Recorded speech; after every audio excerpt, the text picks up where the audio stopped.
14वें अध्याय में 3 प्रकार के गुणों का वर्णन।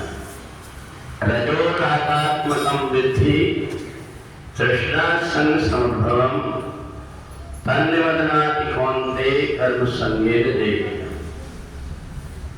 भगवान कहते हैं कि जिस समय शरीर में सतोगुण बढ़ जाता है तो व्यक्ति की सोच अच्छी हो जाती है।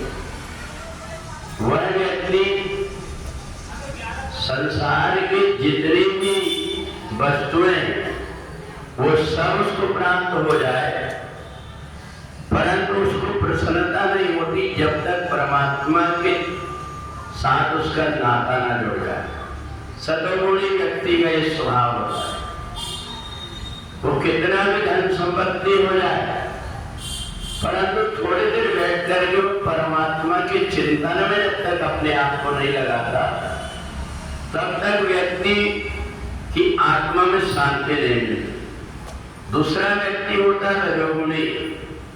जिस व्यक्ति को संसार से मोह हो जाता है, जो भी वस्तु उसके पास में है, अपने परिवार से मोह हो जाएगा, धन से मोह हो जाएगा, व्यवसाय से मोह हो जाएगा, अपने द्वारा पाले हुए कोई पशु पक्षी से मोह हो जाएगा।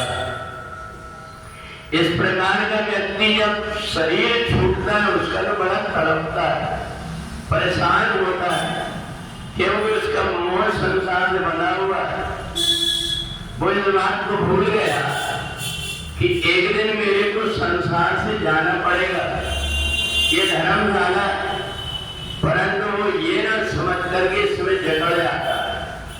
और तमोगुणी जो व्यक्ति होता है, तमोगुणी व्यक्ति को ये भी पता नहीं रहता कि परमात्मा ने मेरे को बड़ा दुर्लभ मनुष्य का शरीर दिया है। 84 लाख योनियों के बाद भी ये शरीर मिलता है, परंतु उसको पता ही नहीं। खाने पीने सोने में इसमें ही वो अपने जीवन को बिता देता है और जैसा आया वैसा ही चला गया। तो यहाँ से जाने के बाद 84 लाख जन्मों में भटकते रहता है। और इसलिए ये तीनों गुण में सतोगुण तब बढ़ता है जब हम परमात्मा की कथा सुनते, परमात्मा के नाम का जाप करते, परमात्मा के दर्शन करते, हमारे मन के अंदर सतोगुण बढ़ जाता है। और सतोगुण थोड़ा कम हुआ और उसी समय हमारा मन रजोगुण से बन जाता है। संसार की वस्तुएं अच्छी लगने लगती, सुबह से शाम तक उसके पीछे भागते रहते हैं। और किसी कारण से अगर ये वस्तुएं छूट जाए तो व्यक्ति उनके लिए बहुत रोता और तड़पता है। दुर्गा सप्तशती के पहले अध्याय में कथा आती है, सुरथ नाम के राजा और समाधि नाम के व्यक्ति की कथा आती है। इन दोनों के साथ में भी यही हुआ कि जिस समय पर राजा के ऊपर आक्रमण हुआ, वो हार गया और सारा धन संपत्ति छिन गया। अकेले में जाकर के बैठा वृक्ष के नीचे अपने सैनिकों के लिए, अपने राज्य के लिए, अपने हाथी घोड़ा के लिए बैठ करके रो रहा है। और इधर एक बनिया जिसको कि घर वालों ने धन के लोभ में आकर उसने जितना धन कमाया था वो सब छीन लिए और उसको घर से निकाल दिए। एक राज्य के लिए रो रहा है, एक परिवार के लिए रो रहा है। उतने में एक मेधा नाम के मुनि महात्मा मिल गए। उन्होंने समझाया कि 4 दिन का है सब कुछ और इसमें तुम अपने आप को लगा रहे हो, ये मनुष्य शरीर तुम्हें मिलाए बेकार हो जाएगा।